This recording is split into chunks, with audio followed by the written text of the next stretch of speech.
Hey, good morning everyone. Welcome to Power Max TV. So ngayon meron tayong i-unbox na makina dito, diesel. The diesel engine na water cooled. So ito yung box niya. Napakaganda ng box. Madumi lang. So itong ating diesel engine na ito, bagong labas to, RTN. Meron siyang N sa dulo. Dati RT lang. RT lang. Ngayon may N na. Ma-RT na N. So itong ating diesel engine na ito ay bagong labas lang siguro. Ito pa lang ang unang-una natin makikita tong RTN na to.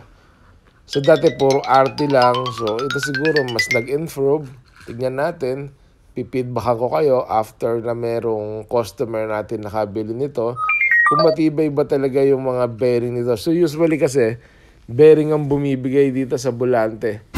So may na-experience na tayo ng mga ganito mga engine na yung bearing sa volante niya, bine-break in pa lang siya. Imagine, bine-break in pa lang siya, bumibigay na. Nagiging magalas na. So itong ating binubuksan na unit na ito ay padala sa atin ng isang kaibigan natin na ahente. So shout out nga pala sa iyo. Kung sino ka man, alam mo na kung sino ka. Sino ka? Ang banis na naniling, ang banis na naniling.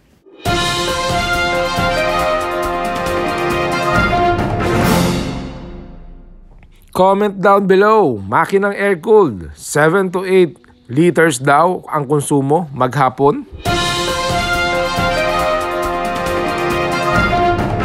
Nako. Basta daw Chinang makina, mabilis daw bang masira? Comment down below.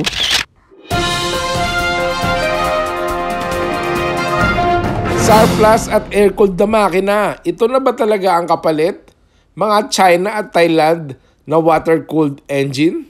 Kaya ba ng budget? Comment down below.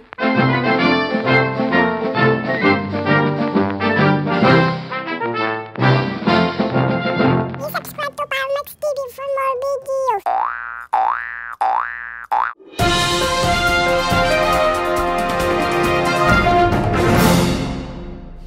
Nako, Diyos mio Marimar, napakaraming nagkalat ng mga warehouse na hindi naman nakarehistro.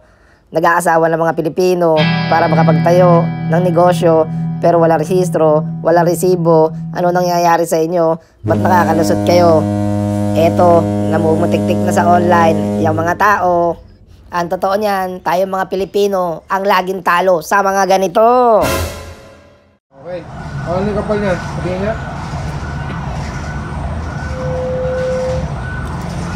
Minsan kasi talaga, ang lakas ng makina nasa bulante. 44 mm isa.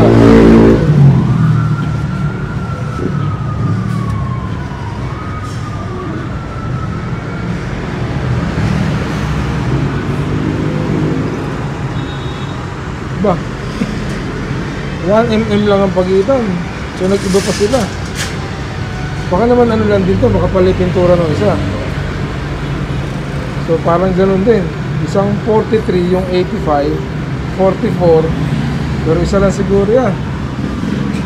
So hindi kagaya ng ibang makina, mas manipis yun sa 80 kaysa sa 90. So dito sa brand ng RTN, halos parehas yung kanyang bulante. Yung radiator naman niya, yan natin. Diba? Iba radiator nito. Maganda to.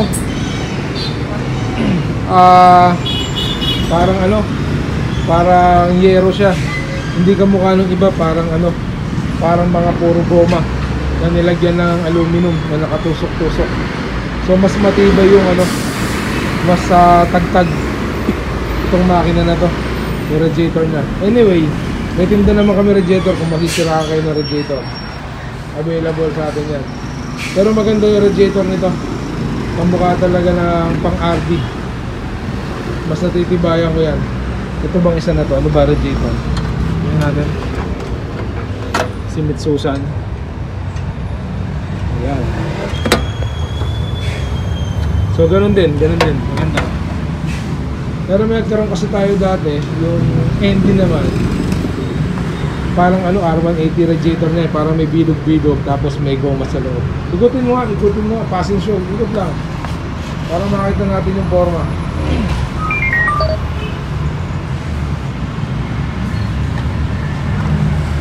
Oops! Maganda to. Oh. Makinis. Tagilid mo nga ng bagya, huwag mong babagsakan.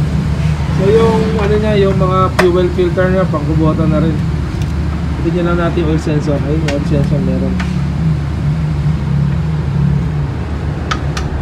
So ayan, yung pinakita ko sa inyo, yun ang oil indicator glass.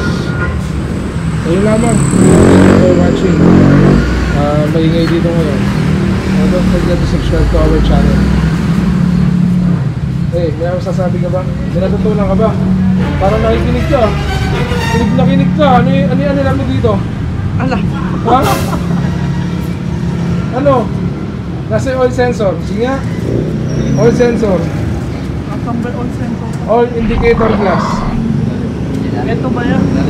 Naku po! Fuel filter yun. Muffler. Sa'yo muffler. Ha? Ayun. So yun lamang. So yun si ano. Si Moon. So minsan testingin natin yan kung magaling na sa makina yan. Simon on board. So pagka magaling to, papakainin natin ng 100 pancit canton. So, isang kainan. Max TV, God bless! Okay, bye bye. God bless them.